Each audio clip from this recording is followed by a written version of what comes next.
Quem é que nos visita aqui hoje? Pela primeira vez? Que bom recebê-los. Que bom recebê-los. Que bom recebê-los. Vamos aplaudir Jesus por esse povo chique, lindo.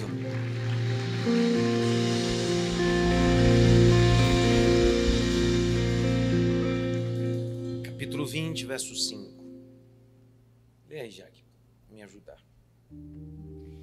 Estes nos precederam, ficando à nossa espera em Troade. Pega a caneta, se você tiver. Circula a palavra Troade. Troade. Verso 6. Depois dos dias dos pães sem fermento, navegamos de Filipos, e em 5 dias nos encontramos com eles em Troade, onde passamos uma semana. Quantos dias? 7 dias, uma semana. Ficamos em Troade 7 dias. 7. No primeiro dia da semana, nós nos reunimos a fim de partir o pão. Que dia da semana? E é que dia mesmo? Que dia hoje? Então tá tudo certo. Vai.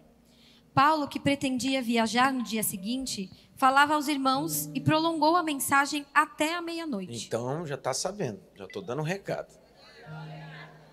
Tá? Então, depois não falar que eu não avisei o horário que eu vou terminar.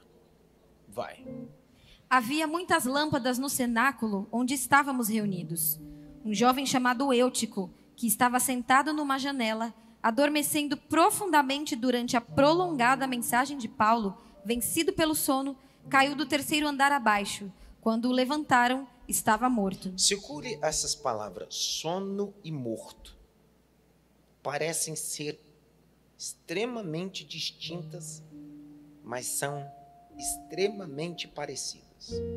Koimão e necros, 2 palavras gregas. Koimão e necros. Necros vem de necromancia, vem da derivação de necros, necromante, aquilo que está em estado de putrefação, ou consulta a mortos, traz a ideia de mortos. Koimão é sono.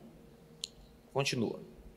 Mas Paulo desceu, inclinou-se sobre ele e, abraçando-o, disse: Não fiquem alvoroçados, pois ele está vivo. Subindo de novo, Paulo partiu o pão e comeu.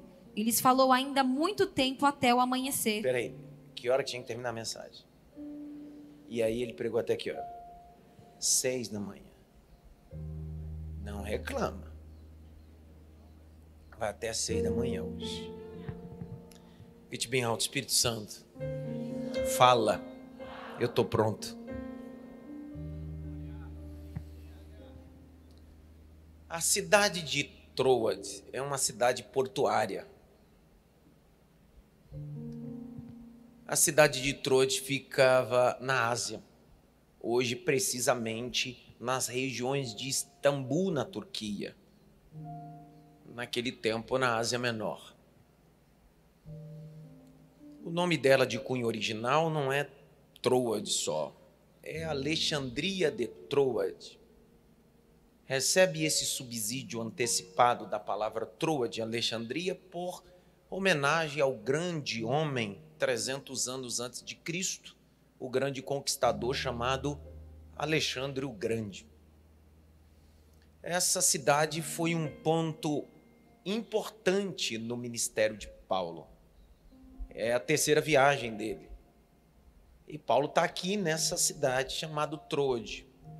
Só que na primeira viagem missionária de Paulo, Paulo esteve lá também, passando as navegâncias da primeira viagem, a qual ele não era o líder da caravana, mas sim Barnabé. Na segunda viagem missionária, no capítulo de número 16, verso 8 e 9, é de Troade que Paulo vai ter um destino para a segunda viagem. Se você ler o capítulo 16 de Atos, verso 8, diz: estando nós em Troade, verso 9, de noite, o Senhor me deu uma visão. Troade é esse ambiente, importantíssimo dentro do cenário. Troade é tão importante que, no final da vida de Paulo, ele vai escrever a segunda carta a Timóteo, capítulo 4. e vai dizer bem assim: passa em Troade, pega a minha capa, os meus livros. Então Troade deixou de ser só um lugar de Paulo dormir, ficar e morar. Importância dessa cidade. Aqui, na perspectiva do capítulo de número 20, Paulo está navegando em destino a Filipos, um local geográfico da Macedônia. Na Macedônia, Paulo fundou 3 igrejas importantes: a igreja de Filipos, a igreja de Bereia e a igreja de Tessalônica. Paulo está navegando. Capítulo de número 20, verso de número 4, vai dizer a caravana que Paulo tem. Só olhar para o texto. 20, verso 4. Paulo está acompanhado de uma caravana e essa caravana se antecipa. E antecipando-se para em Troade. O destino era outro lugar, mas eles param em Troade e esperam Paulo lá. Paulo chega em Troade e lá fica por 7 dias. Dentre esses 7 dias, Paulo vai fazer sua despedida. Essa despedida de Paulo vai antecipar um momento de Kiddush. Kiddush é uma expressão hebraica.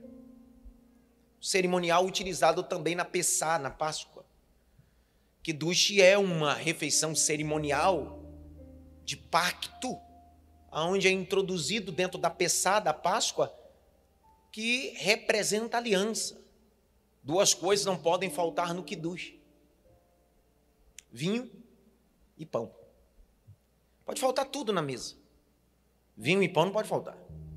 Porque é o símbolo de uma aliança, de um pacto. Primeiro Kiddush da Bíblia, a primeira refeição com pacto da Bíblia, está no texto do Gênesis, capítulo 14, verso 18. O texto diz que Abraão vinha de suas vitórias contra os reis e trazia-lhe despojos. Quando ele vem, ele se encontra com um homem que é rei de Salém, sacerdote. O nome dele? Melquisedeque. O texto diz que ele trazia em sua mão 2 elementos: pão e vinho. Abençoou Abraão, e esse é o primeiro Kiddush, o primeiro jantar ou a refeição cerimonial com aliança. É por isso que Jesus, antes de morrer, prepara o cenáculo e reúne os 12 discípulos e fecha-lhes a porta sobre eles e pega os 2 elementos e diz: este é o meu corpo e este é o meu sangue. Fazei isto em memória de mim até que eu venha. Então, para alguns, isso aqui é só mais um pãozinho com suco de uva. Para alguns, isso aqui é só mais um cultozinho de nada. Para nós, é pacto. Para nós, é aliança. Para nós, é o compromisso consagrado. João Calvino diz que a mesa é a mesa contratual, aquela que estabelece o contrato entre o divino, o Criador, com a criatura. Quando a criatura assina esse contrato da ceia, ele sai da condição de criatura e passa a ser co-herdeiro em Jesus Cristo. Mas não é sobre isso que quero falar e eu termino. Como é que a pessoa dorme? Meu Deus. Dá uma balançada, pelo menos em 3, assim, acorda, pelo amor de Deus. Vai dormir. Paulo está no cenáculo, está pregando. Paulo é o tipo do pregador espada. Chata e longa. Paulo não era um grande pregador. Nunca foi. Paulo era um doutrinário. Paulo era um apologeta. Paulo não tinha a habilidade que Apolo tinha para falar em público. Alguns estudiosos dizem que Paulo tinha pulpitofobia. Ele tinha dificuldade para subir em plataformas e tinha dificuldade em sua oratória. Já Apolo falava facilmente. As palavras se discorriam de sua boca.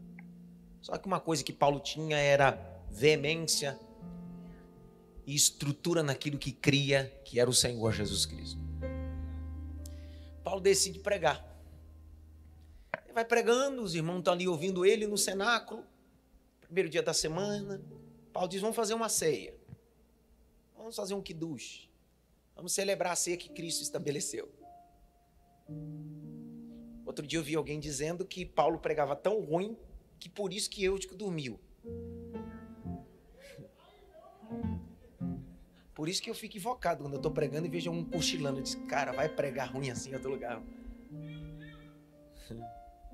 Só que eu discordo.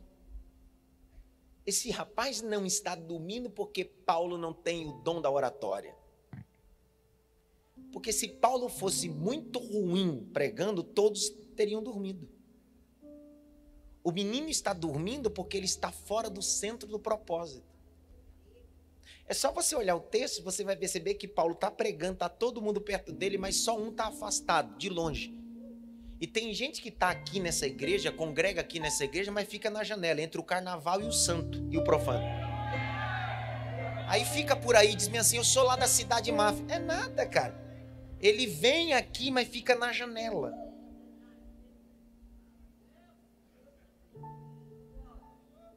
Dá uma olhadinha pelo menos para três assim, ele vai falar teu nome agora.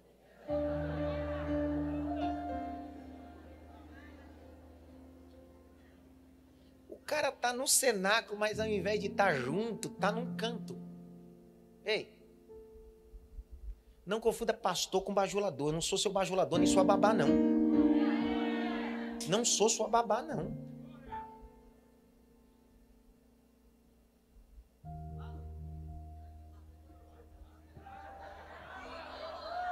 Não me coloque no lugar do seu pai e sua mãe. Eu não sou seu pai, não sou sua mãe. Não sou.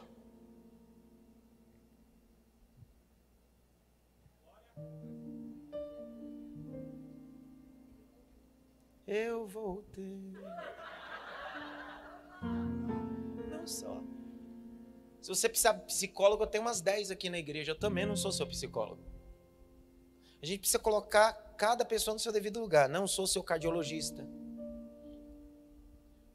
Ainda que as pessoas pós-modernas coloquem o pastor como tudo. O pastor é tudo. Mas ele só é tudo quando eu preciso de alguma coisa. E não é nada quando eu preciso honrar. Então me coloque só no meu devido lugar. Sou só seu pastor. Só. É que eu senti de falar isso agora. Fechei o parênteses. Porque tem gente caindo da janela culpando o Paulo.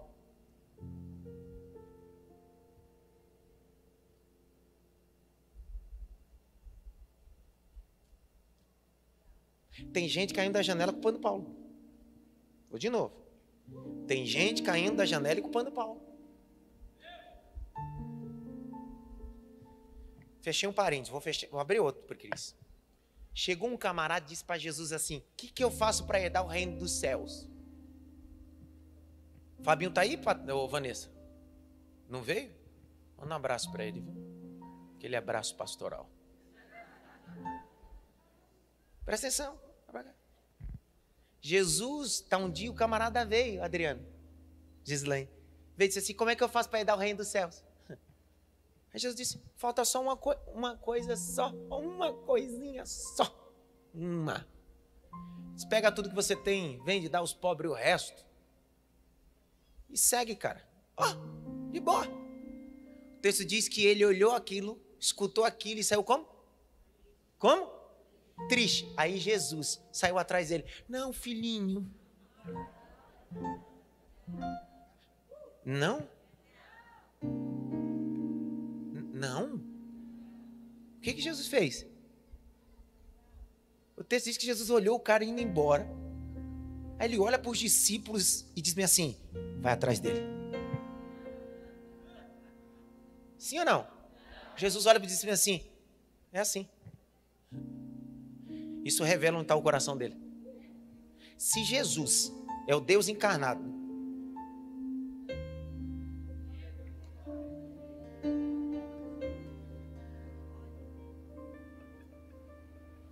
tem gente caindo do cenáculo e culpando Paulo.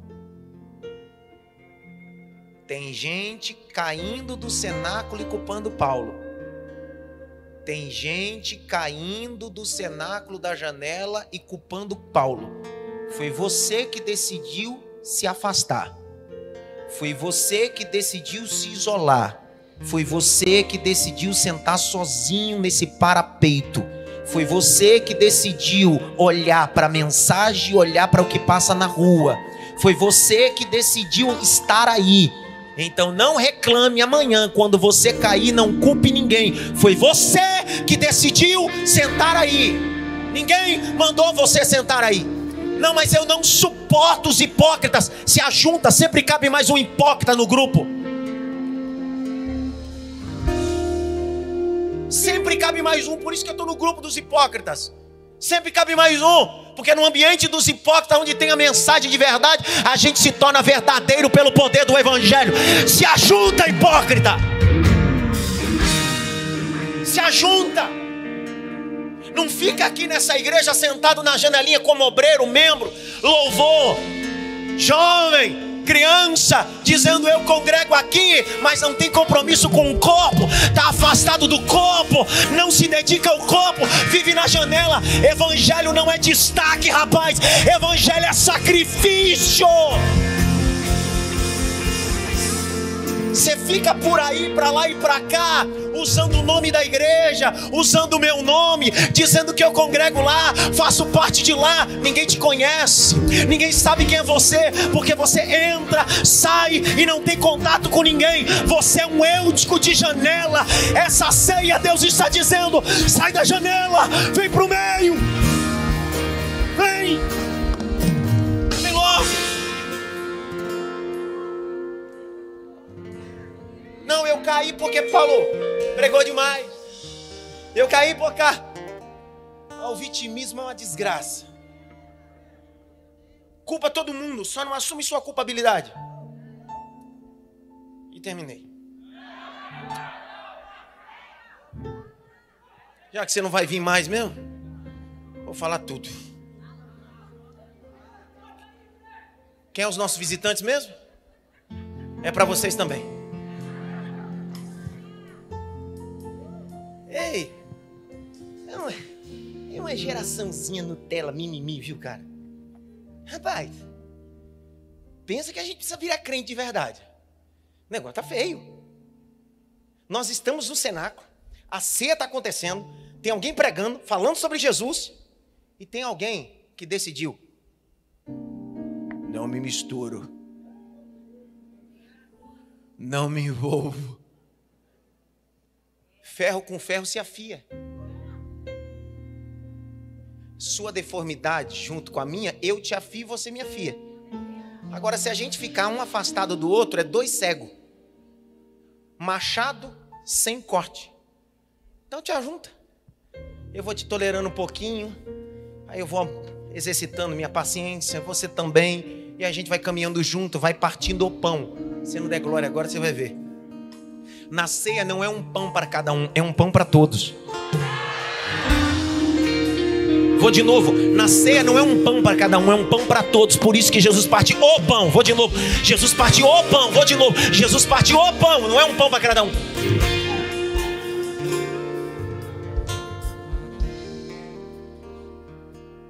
E os últimos dias eu estou sentindo por que Jesus entrou no templo e começou a chutar as coisas e dar umas... Você nunca vai ver Jesus fazendo isso fora do templo. Jesus nunca chegou no prostíbulo na Palestina e chutou tudo. Jesus olhou no prostíbulo e disse assim: vem que eu vou anunciar o evangelho para vocês. Só que no templo Jesus não anuncia o evangelho, não. No templo ele sai chutando tudo. Chuta, zorrague. Zorrague era um chicote que na ponta ou tinha osso ou tinha ferro. Aonde batia saía o pedaço da carne. Tremendo. Jesus era o coach da antiguidade. Grite bem alto. Troade. Qual é o problema dessa ceia em Troade? É um rapaz que decidiu sentar onde não era pra... Onde você está nessa igreja, cara? Você sabia que tem gente que faz dos departamentos dessa igreja janela também? Por exemplo, existem departamentos que são efetivos na igreja. Outros são braços evangelísticos. É a forma que eu faço para conectar você que chega na igreja para que você possa fazer parte do corpo. Só que alguns entram nesse braço evangelístico da igreja de integração e ficam eternamente na janela. Se escondem em atividades da igreja, mas não se permitem ser pastoreados, confrontados ou não têm compromisso. Só tem compromisso com aquela apresentação. Só tem compromisso com aquela atividade, com aquele departamento. Isso aqui não é um saco de batata, isso aqui é purê de batata. Aqui não é uma igreja dentro de outra igreja, não. Aqui não é Cidade Máfia e a igrejinha da IMAF Music. Cidade Máfia e a igrejinha do departamento infantil. Isso aqui é uma igreja só, é um corpo. Cabeça, tronco e membros. É um corpo só. E o cabeça da igreja é Jesus Cristo. Ele continua sendo o cabeça dessa igreja. É isso. Que culto é hoje mesmo? Então vem no culto certo, é dia de alimento. Ceia é dia de alinhamento. Tá tudo certinho, vai dar tudo certo. Pastor, mas eu vim para chorar de raiva. Hoje é chorar de raiva. Ele vai chorar de raiva. Não tem outra coisa, chora raiva mesmo. Poxa, mas eu passei a semana toda trabalhando, queria receber uma palavra de vitória. Mais vitória do que essa? Deus nos convidando, dizendo, sai da janela. Vem para cá. Vem para perto. Vem para perto. Vou de novo, vem para perto. Vem para perto. Vem para perto. Você vai perceber que na janela o sermão de Paulo vai até a meia-noite, mas perto de Paulo parece 60 segundos, passa tão rápido. Grite bem alto, eu preciso sair da janela. Que janela você está?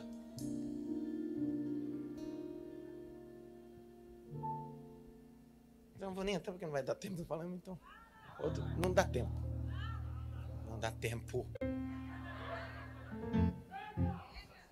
Também não grita, né? Que janela estamos?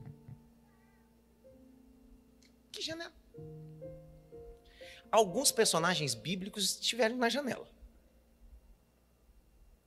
Um personagem bíblico caiu da janela e morreu. Ela era filha de Etibaal, rei dos Sidônios. O texto diz que no dia que ela caiu da janela, os cães comeram todo o seu corpo e restou só a palma das mãos e os pés. Sabe qual é o nome dela?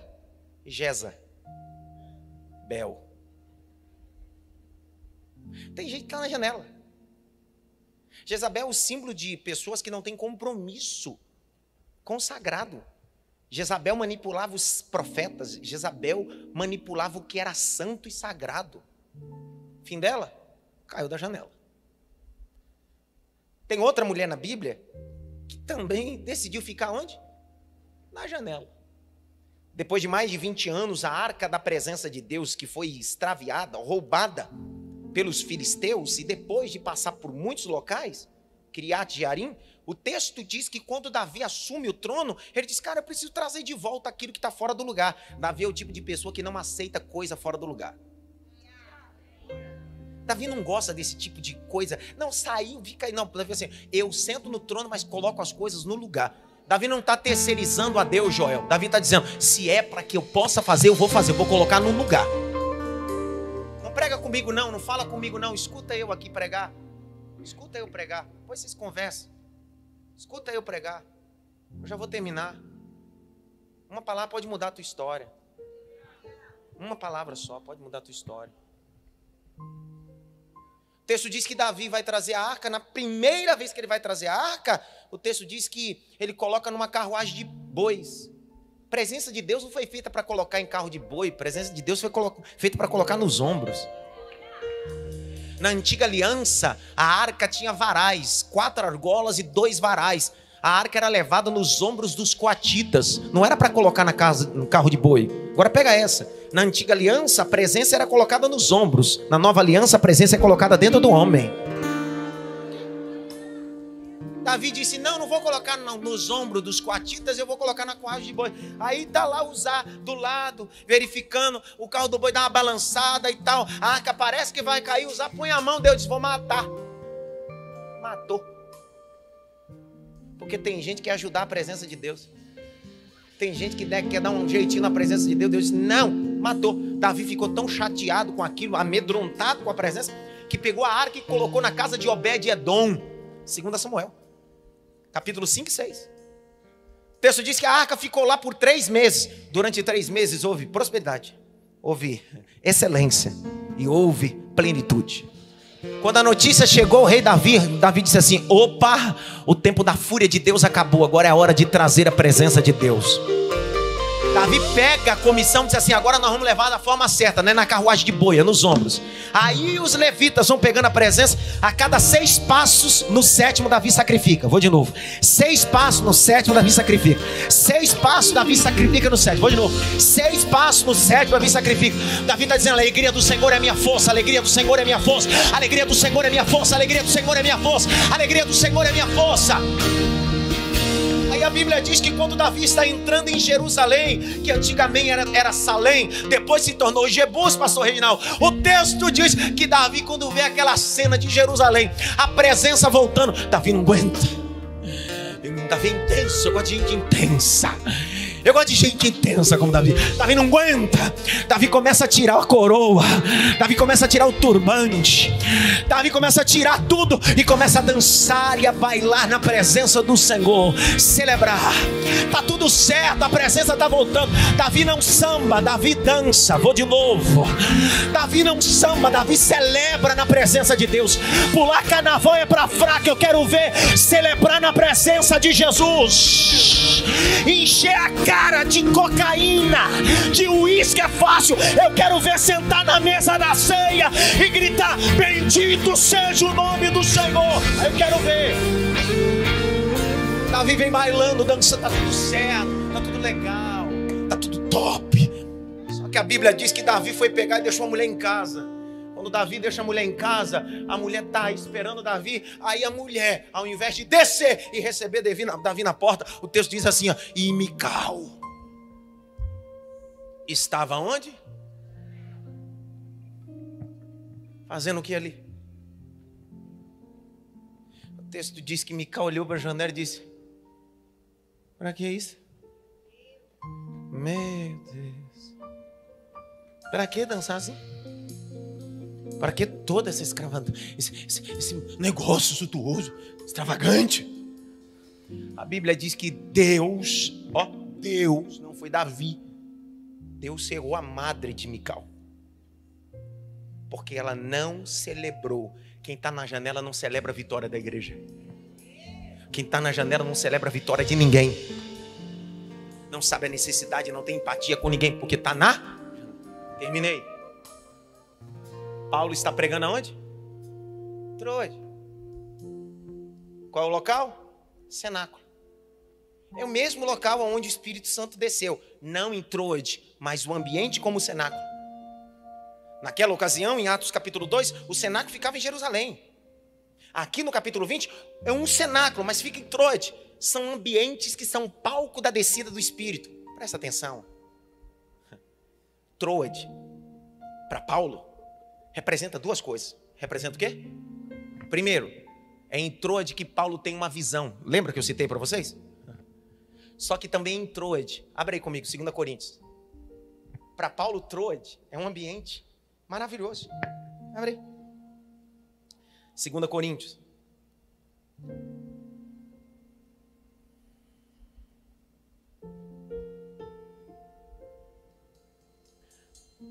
Grite bem alto, eu preciso. Mais alto, eu preciso. Está no centro da vontade de Deus. Capítulo 2, verso 12. Põe na tela. 2:12. Lê, Jaque, rapidinho, Jaque. Quando cheguei a Troade para... Aonde, Jaque? Troade. Aonde? Troade. O que aconteceu? Para pregar o evangelho de Cristo, vi que uma porta se havia aberto para mim no Senhor. Olha. Troade é um ambiente de portas. Agora abre capítulo 16, verso 8 e 9. De Atos. Capítulo 16, 8 e 9. Eu fechei. Lê, Jaque.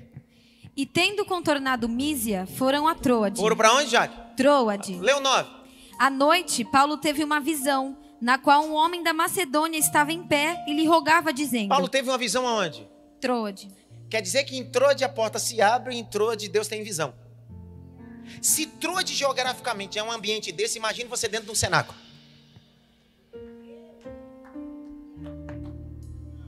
Troade foi onde Paulo teve uma visão. Troade foi onde Paulo disse: o Senhor nos abriu uma porta aqui. Paulo disse assim: para melhorar, vamos para um cenáculo, vamos ficar só nós. Vamos fazer o quê? Vamos preparar a ceia, vamos celebrar a ceia. Porque se há em Troade o Senhor dá visão, se em Troade Deus abre a porta, vamos fechar a porta do cenáculo, porque Deus vai abrir a porta do céu agora para nós. O problema está aí, irmão. Não dá para fechar tudo na igreja. A gente fecha a porta, mas a janela fica aberta. E só sai pela janela e entra pela janela ladrão. E o teu lugar não é janela, porque você não é ladrão. Você é filho.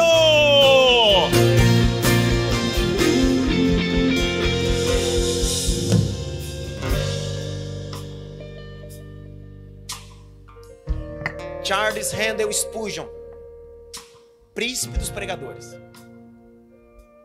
Ele vai dizer uma coisa para definir a gente cear. Ceia em Troade. Spurgeon vai definir uma coisa. Crente é aquele que aceita Jesus. Cristão é aquele que anda como Cristo. Crente é aquele que aceita Jesus. Cristão é aquele que anda como Cristo. Pastor, mas eu sou só cristão. Não, ninguém começa sendo cristão. Primeiro eu sou crente. Eu criei em Cristo. Eu aceitei Cristo. Só que não dá para viver eternamente crente. Depois que eu me torno crente, eu começo a viver uma vida em Cristo e me torno cristão. Eu não minto mais. Eu não roubo mais. Eu não vivo debaixo de luxúria, lascívia. Por quê? Porque eu preciso caminhar como Cristo. Eu preciso copiar Cristo, porque eu sou um pequeno Cristo. Cristão, pequeno Cristo. Dê uma olhadinha pelo menos para 3. Diga para ele assim: essa manhã Deus te pegou.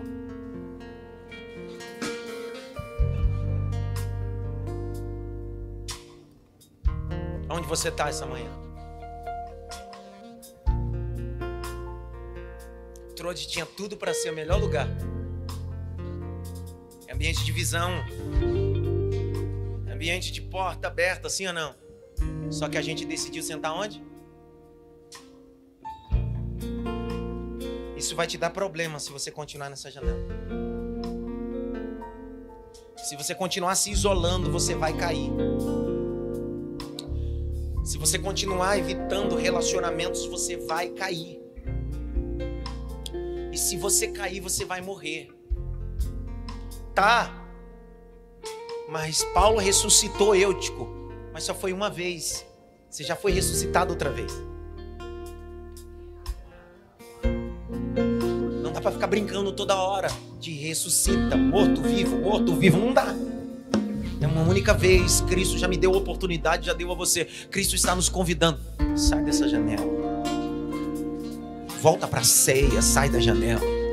Para de brincar na ceia. Para de brincar com o corpo. Para de brincar com o evangelho. Eu sei que a mensagem que eu prego essa manhã não é aquela mensagem que dá like, publicidade, mas é aquela mensagem que nos alinha para o propósito. Deus está dizendo: sai da janela, volta para a ceia. Sai da janela, volta para a ceia. Sai da janela, volta para a ceia. Sai da janela, volta para a ceia. Eu termino. Antes de celebrar a ceia, há 16 anos, essa igreja tem costumes, hábitos. Um dos hábitos que essa igreja tem é que ninguém namora sem a bênção dos pais nessa igreja. E sem a bênção pastoral congregando aqui de acompanhamento. Por isso que ninguém namora aqui sem antes sentarmos, eu, os pais e os futuros namorados, para entrarmos em propósito de oração de pelo menos 3 meses. Pastor, por que a igreja tem esse hábito? Para preservar as famílias da igreja e preservar os nossos jovens. Porque namoro é para gente adulta, gente que tem responsabilidade, não é recreação não. Nós evitamos fornicação, sexo antes do casamento e principalmente levantamos a bandeira do compromisso. Se por acaso, estatutariamente, a partir de hoje, estatutariamente, jovens e adolescentes que os pais abençoarem e forem membros da igreja e não se encaixarem no propósito de oração aqui, vocês têm todo o direito. Só que eu não faço o casamento e nenhum dos meus pastores auxiliar faz o casamento. Faço o casamento você. Porque assim como você não se enquadra dentro da normativa da igreja local, eu também não sou obrigado a fazer o que você quer. Porque a igreja preserva você e sua família e seus filhos. E no final das contas, é isso que acontece. Então não há nenhum namoro nessa igreja. Ninguém namora nessa igreja sem antes viver um período de oração. Pastor, para Deus revelar? Não, a gente não ora para Deus revelar e confirmar. A gente levanta uma bandeira, sabe qual é? Quem não ora para namorar, não ora no namoro e vai viver um namoro de prostituição e sexo antes do casamento. É essa a nossa bandeira. E a igreja não mudou. Não confunda a parede preta com o pastor. O pastor não mudou não, continua o mesmo. O pastor não mudou, o evangelho não mudou, nós continuamos do mesmo jeito. Continua do mesmo jeito. Nós só podemos pastorear e cuidar quem quer ser pastoreado e cuidado. Eu não vou pastorear e cuidar quem não quer. Então pais e mães me escutem, fala pastoral. Depois não reclamem quando amanhã seus filhos amanhecerem grávidos, com uma vida sexualmente ativa, e vai dizer que a igreja não assistiu. A igreja se coloca totalmente à disposição para acompanhar. Mas vocês, pais, precisam nos ajudar. Diga amém. Dá uma olhadinha pelo menos para a atriz assim. Sai dessa janela. Sai dessa janela. Nessa igreja, fazer sexo antes do casamento ainda é pecado de fornicação. Está na Bíblia. Ainda está na Bíblia. Meu avô pregou contra isso, meus tios pregaram contra isso. Eu continuo pregando. Por quê? Porque a Bíblia é eterna. Sexo é a bênção do casamento. Sexo antes do casamento não é bênção. Eu casei virgem. Eu sei do que estou falando. Eu casei virgem, sei do que estou falando. É difícil, mas não é impossível. Então se preserve, se guarde. Pastor, eu não concordo com o que a igreja ensina. Lembra do jovem rico? Você não é obrigado a ficar em nenhum lugar que você não concorde. Igreja não é clube. Fique no lugar que você entenda o propósito desse lugar. Nós não somos clube religioso. Nós somos igreja de Jesus Cristo. Eu estou pregando para ser salvo, irmão. Eu não estou pregando para inchar a igreja. Eu não estou pregando para lotar a igreja. Eu estou pregando para ser salvo. Vamos dobrar o joelho. Nós vamos confessar os nossos pecados. Eu vou confessar os meus, você confessa os seus. Nós vamos confessar os nossos pecados porque nós vamos sair da janela. Eu vou sair das minhas janelas. Eu tenho janela. Você tem janela? Eu tenho. Você tem, Cris? Todo mundo aqui tem janela. Então essa oração é saindo da janela e voltando para a ceia em Trode. Deus está nos convidando de volta. Antes da gente cair e morrer. Vamos dobrar o joelho. Vamos orar.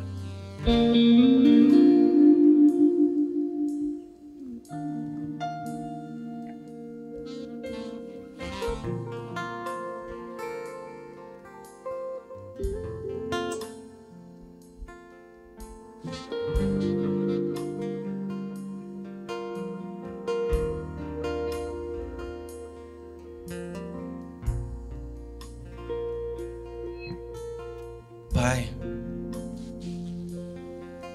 de joelhos dobrados,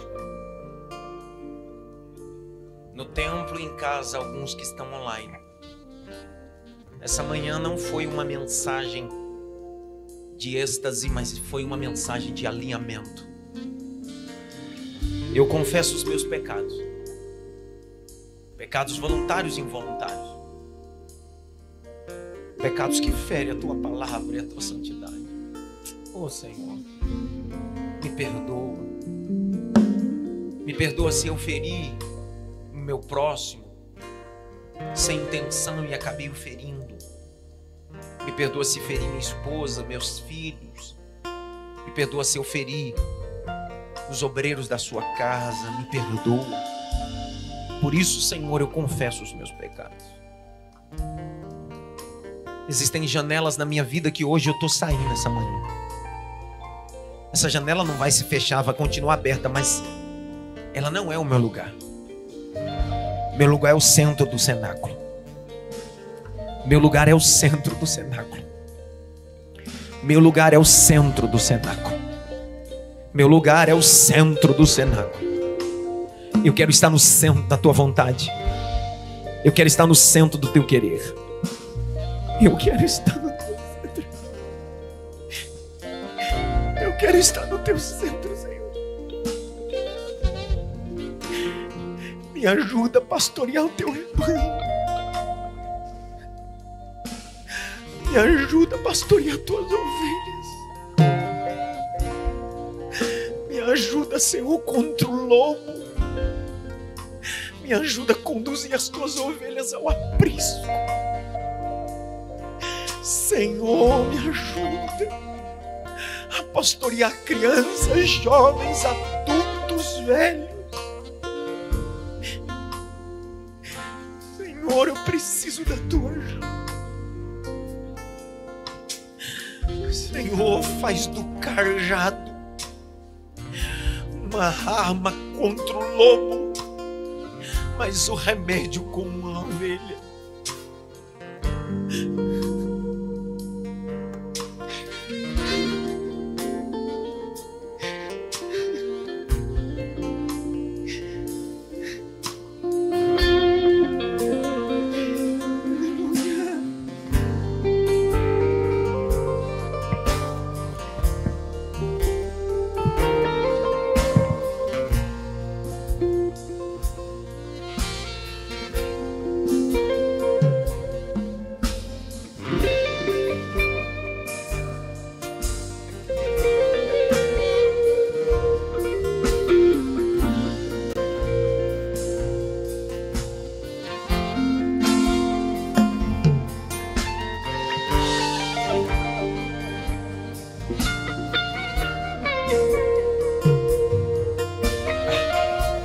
Continue com os joelhos dobrados orando.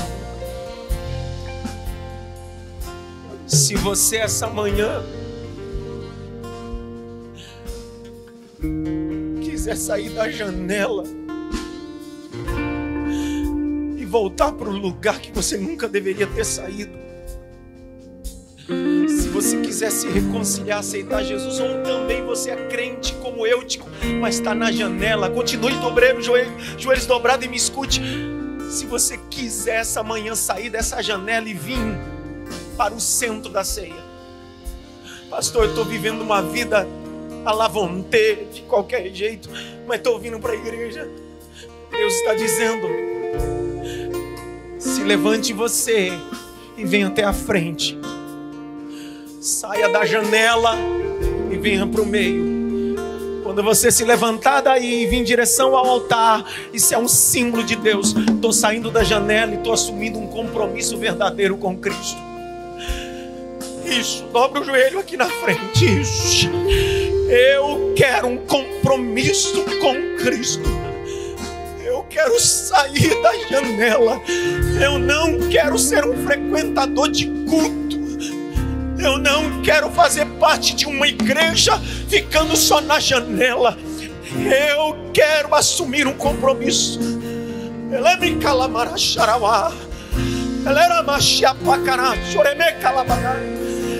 Isso, Eutico. Isso, Eutico. Vem, Eutico. O seu lugar não é na janela.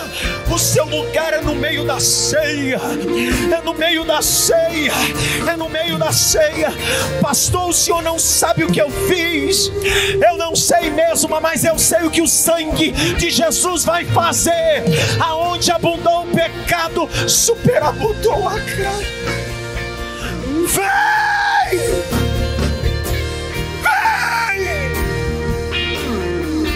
Eutico, sai da janela, sai da janela, Eutico. Sai antes que você durma. Sai antes que você caia. Sai antes que você morra. O seu lugar não é na janela, Eutico. O seu lugar é na ceia. O seu lugar é na ceia. O seu lugar é na ceia. É tempo de voltar. É tempo de voltar. É tempo de voltar.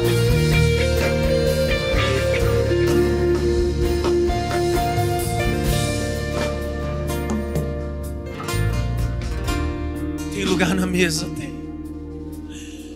Eu vou dar mais um minuto ainda para você sair no meio dessa multidão que está aqui. Só se levante dos joelhos quem estiver seguindo para o altar. O restante continuamos orando. É uma manhã de renúncia. É uma manhã de confessar os nossos pecados. É manhã de alinhamento. É manhã de alinhamento. Jesus está nos convidando a ir para o céu. Jesus está adornando sua noiva. Jesus está ataviando sua noiva. Jesus está ataviando a noiva, adornando a noiva. Oh meu Deus, oh meu Deus. Vem aqui. É o teu lugar. Tem lugar na mesa.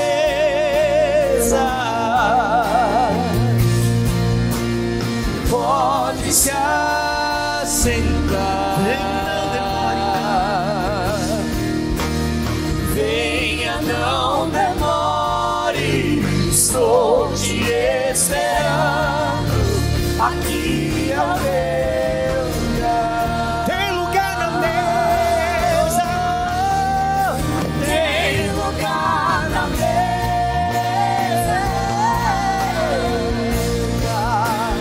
Pode se assentar. Venha, não demore, não.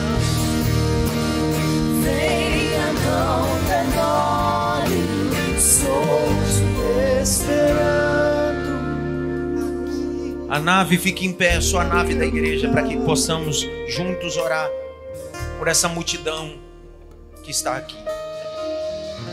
Escute como pastor, eu sei que tem mais Eúticos aí, mas o problema não é meu, é seu. É seu. Alguns decidiram sair da janela e vir para o centro. Outros só ouviram e decidiram continuar aí. O texto de Ezequiel diz bem assim: ouve, ó profeta Ezequiel, porquanto se eu te disser uma palavra e tu se omitir a entregar essa palavra, o sangue do tal será cobrado na tua mão. Mas falando a minha palavra, o sangue não será cobrado da minha mão. Sabe qual é a minha maior missão? É que todo dia, quando eu vou dormir, sangue ninguém está na minha mão, Valquíria. Por isso que eu prego o que tem que pregar. Sangue de ninguém está na minha mão. Pai, em nome de Jesus, eu queria abençoar esses teus filhos, estas tuas filhas, que decidiram sair da janela. Saíram da janela como Mical, saíram da janela como Jezabel, saíram da janela como Eutico. Ainda tem uma moça chegando ali. Isso, minha filha, ainda dá tempo. Isso. Ainda tem mais uma família vindo. Isso, ainda dá tempo. Ainda dá tempo. A mesa não vai partir o pão enquanto você não chegar, Eutico. Em nome de Jesus Cristo. Diabo, tu perdeu mais uma. Ainda tem mais gente vindo. Ainda tem mais Euticos vindo. Ainda tem gente dizendo: eu quero a mesa. Tem lugar na mesa.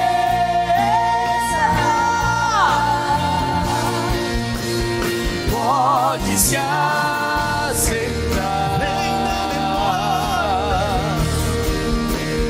Venha,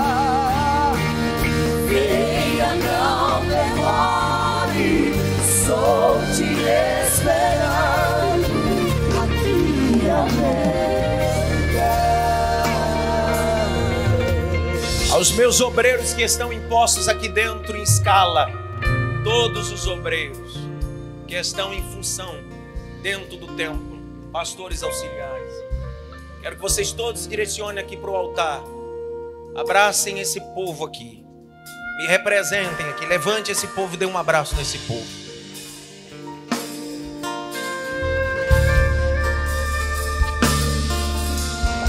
O que ressuscitou Eutico não foi uma mensagem, foi um abraço.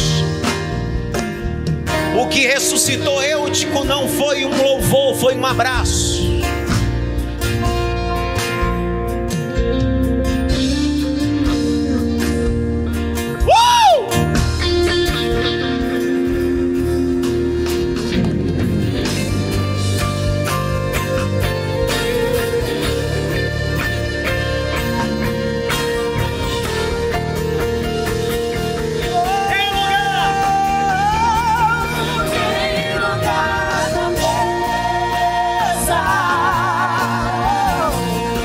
Sendo renovado.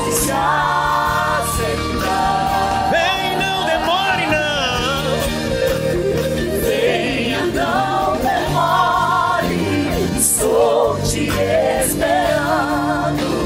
Aqui é o meu lugar. Há um abraço de lágrimas, de choro. Tem lugar na mesa.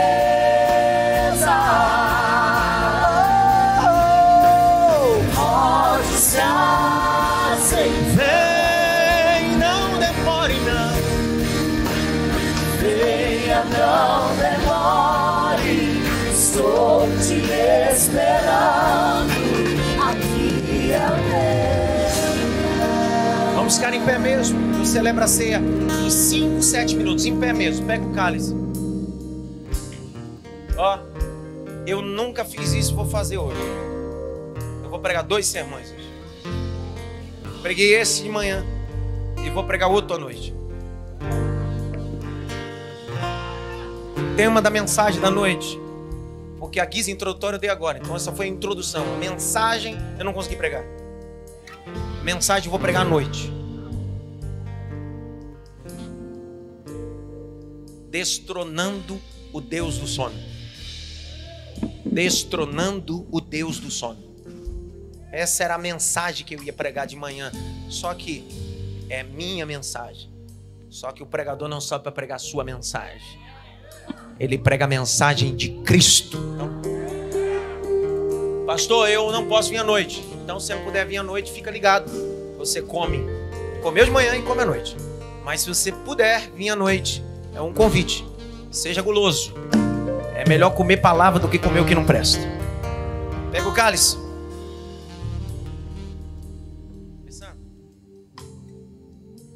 Porque eu recebi do Senhor o que também vos ensinei. Jesus, na noite que foi traído, tomou o pão e, tendo dado graça, o partiu e disse: tomai e comei, isso é meu corpo. Semelhantemente, depois de cear, tomou o cálice, dizendo: esse cálice é um novo testamento no meu sangue, fazei isso em memória de mim.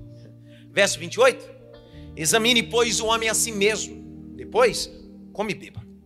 Porque aquele que come e bebe indignamente, come e bebe para a sua própria condenação, não discernindo nem o corpo nem o sangue. Por isso que há muito no meio de vós. Verso 30. Muitos fracos, doentes e até aqui dormem, destronando o Deus do sono. Só à noite. Ai, nós damos graça. Sabe, esse é o ponto máximo da vida cristã. O máximo.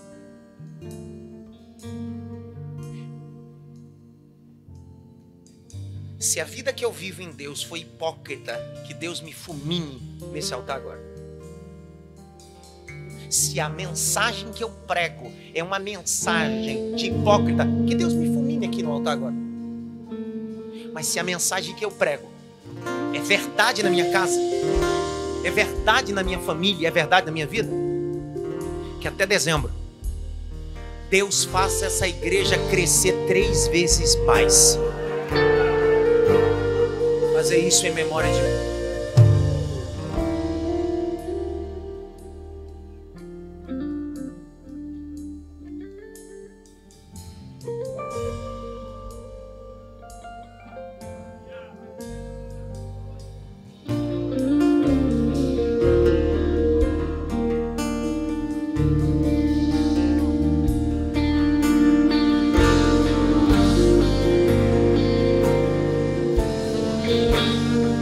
Quem for batizado em línguas, fale em línguas. Quem há muito tempo não fala em línguas, seja renovado essa manhã. Seja renovado esta manhã. Seja renovado esta manhã. É uma manhã de renovos espirituais. É uma manhã de renovo espirituais. É uma manhã de renovo espirituais. É uma manhã de renovo espirituais.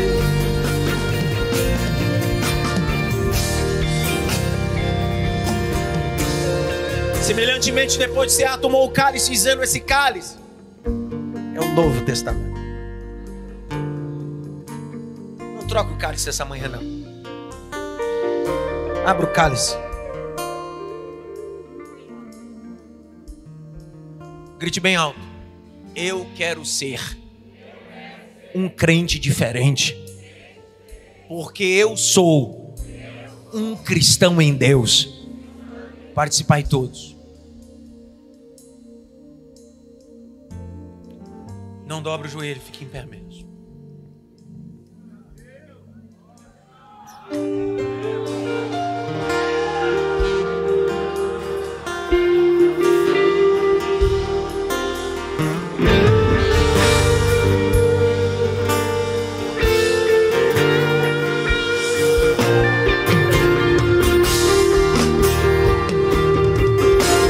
Onde está a morte, o teu aguilhão?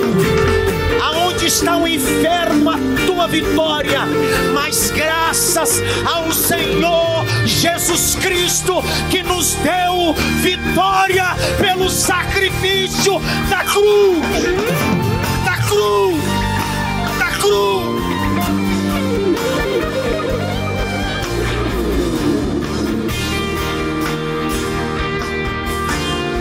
Que a graça do nosso Senhor e Salvador Jesus Cristo, o grande amor de Deus Pai, a consolação e a união do Espírito Santo seja com todos.